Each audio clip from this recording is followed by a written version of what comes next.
aged care visits for people who are have both vaccinations? Is that on the card? Yeah, Health has recommended, and it should be in the documents, that they'll be allowed up to 2 visitors in those health facilities for everyone to be vaccinated. It's not just in aged care, it's other hospital settings as well. So Health has actually put forward that recommendation already. But at any time, I want to also make this point clear. I was very clear on the qualifications about outbreaks or high numbers of case numbers in particular areas.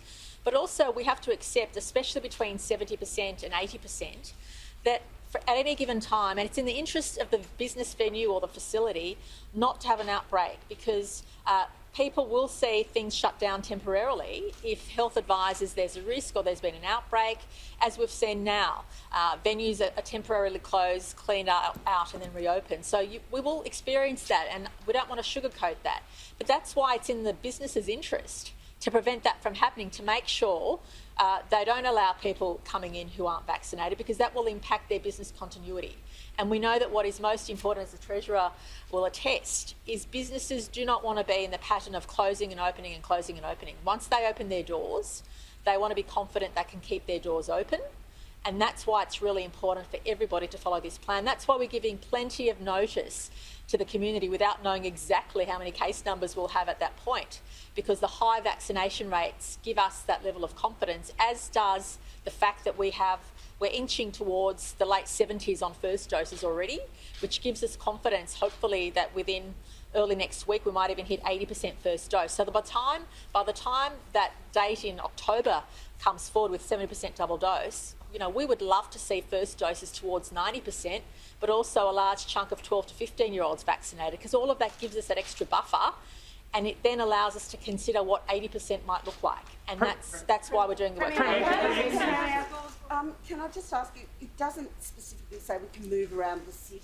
We won't be confined to LGAs anymore. No, unless, Just one other thing. Yeah. What will be the trigger for areas being shut down again? Sure. Well, I'll let Dr. Chan answer that question when she comes to the microphone. But just to be clear, at the moment, if you are 70% vaccinated, assuming all other things being equal and there's no major outbreaks or very high case numbers in a particular area, 70% vaccination allows you to move around anywhere in the state, so long as where you go, everybody else is vaccinated.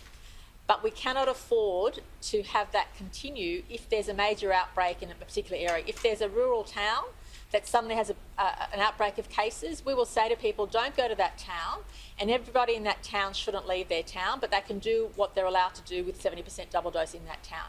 Similarly, it might be a part of Greater Sydney. It may be an LGA, it could be a suburb, or it could be a couple of LGAs.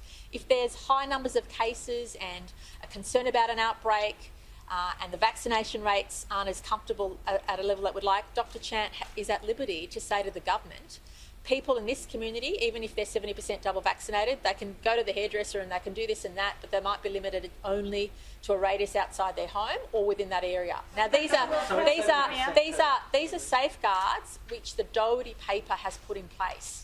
These are safeguards which we're following as part of the national plan, and when you've done with me and Dr. Chant comes to the microphone, she'll be able to explain this from a health perspective. Will curfews go before October? There's no mention of curfews? No, this is the reason. What we've addressed now are those freedoms fully vaccinated people will have at 70% double dose. But it could very well be the case that before then, the health advice might suggest to us that the trajectory is what we're expecting, so therefore we can ease off on other restrictions which are more related to health and wellbeing as opposed to these venues. So I do not want to rule out that at any stage, if Dr. Chan or a member of her team give government advice to say, well, Premier, the case numbers are actually following the trajectory we thought they would, so we have confidence now that we can ease up here or there, that is still very much an open question.